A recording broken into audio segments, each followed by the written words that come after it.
Welcome back. Roger Federer overpowered Frenchman JoWilfried Tsonga 6-4, 6-2 at the Rome Masters on Wednesday. The 16 times Grand Slam champion was rarely tested by Tsonga, breaking serve in the third game and twice more early in the second set to ease through. Meanwhile, world number one Rafa Nadal came within 2 games of a shock defeat before overcoming Italian qualifier Paolo Lorenzi 6-7, 6-4, 6-0 in the second round of the Masters. And Djokovic crushed Polish qualifier Łukasz Kubot 6-0, 6-3 to stretch his unbeaten run for the year to 33 matches. It's one of the most storied races in the history of motorsports, and this year the Indianapolis 500-mile race will mark its centennial. The first Indy 500 first ran on Memorial Day, May 30th of 1911, on a 2-year-old track that had been recently repaved with 3.2 million bricks by its owner. Ever since, only the 2 world wars halted the annual race that continues to run on Memorial Day weekend. It also attracts one of the largest single-day crowds for an event in the world, with the Centennial edition expected to have over 400,000 spectators on hand to see some of the storied traditions in racing. Racing legends Mario Andretti in the 2-seat Indy car and AJ Foyt in the pace car will lead the field of drivers out to mark the Centennial, which will run until May the 29th. The International Cricket Council's Cricket Committee has said that the controversial decision review system should be implemented in all international matches as soon as possible. The reduction of the reviews comes after the World Cup earlier this year, where captains appeared to be using the reviews for tactical advantage. The Board of Control for Cricket in India called for the DRS to be scrapped midway through the World Cup, after some controversial decisions were made against the eventual champions. The ICC's Cricket Committee, which included former and current players, coaches, administrators and umpires, made it clear that India needed to accept the technology and it was reducing the number of inaccurate decisions. The committee unanimously recommended that DRS should be used in all test matches. It also recommended that it should be used in ODIs and the T20 series, which each side allowed 1 unsuccessful review per innings.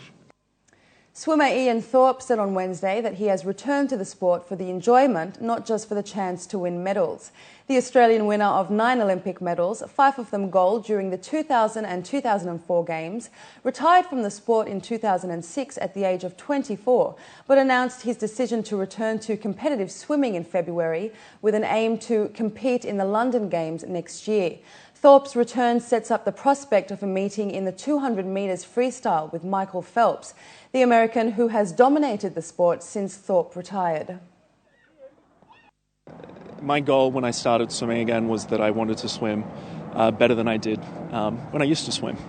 So for me, that's a pretty significant goal, and that's what I'll be testing myself over the next just over 12 months is to be able to reach that. What results come from that, I don't know. I don't have control over that. Swimming is the key to fitness, according to Mohammed Isa Al-Ghurair, founder of the Jinan Swimming Gala, an annual event by the company to promote health and fitness across its group of companies. Now, in its 5th year, the Al-Ghurair Foods is making the event bigger by opening it to the public. While there is much emphasis on eating healthy, organisers say there is still a need to improve on residents' level of activity, especially among children. Thus, the participation of the whole family in the recreational events, such as this, is essential. Swimming is an all-round sport. It activates the full body. It needs the mind for concentration, especially with our marathon is a 1 kilometer. You have to be able to manage your energy. You have to be able to think, okay, this is where I have to push. This guy he may be in front of me, or this girl, she's in front of me. I need to go past her. I need to be my number 1. So it's a strategy, it's body activity, it's a family event where the children and the parents are both together in the same place, which we encourage. A healthy society also is based on a healthy family. Registration for the competitions at the Jinan Swimming Gala are now closed. However, the public is welcome to watch at the Al Nasser Leisureland on Friday the 13th of May from 2 p.m. And finally this evening, stars of cinema graced the red carpet in Cannes for the world's biggest cinema showcase, the Cannes Film Festival, which officially opened on Wednesday. Among the glitterati were Hollywood heavyweights Uma Thurman, Jude Law, Salma Hayek and Antonio Banderas. The festival jury were introduced by ceremony host, French actress Melanie Laurent, with feature film jury president Robert De Niro receiving a standing ovation. Following the introduction, legendary Italian director Bernardo Bertolucci was awarded the Palme d'Honneur for his contribution to cinema, which includes the films Last Tango in Paris and The Last Emperor.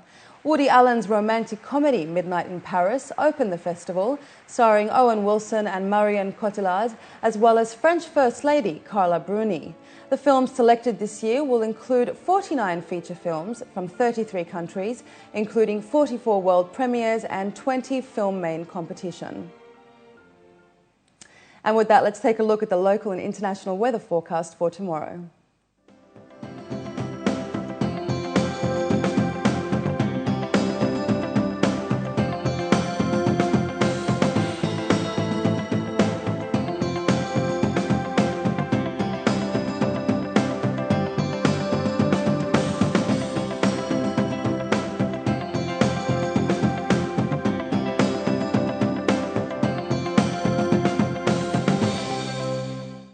Before we head out, here are the top stories again. UAE distributes 163 billion dirham in foreign aid. Abu Dhabi Economic Vision 2030 calls for sustainable urban development. Spanish town reels from rare earthquake. And finance industry sees positive capital flows into Dubai.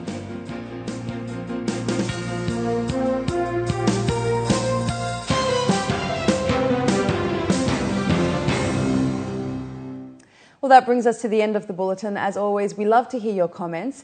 You can contact us at news@city7tv.com or by calling us on 04367 2230, and do join our Facebook page. But from the entire news team, it's goodbye for now.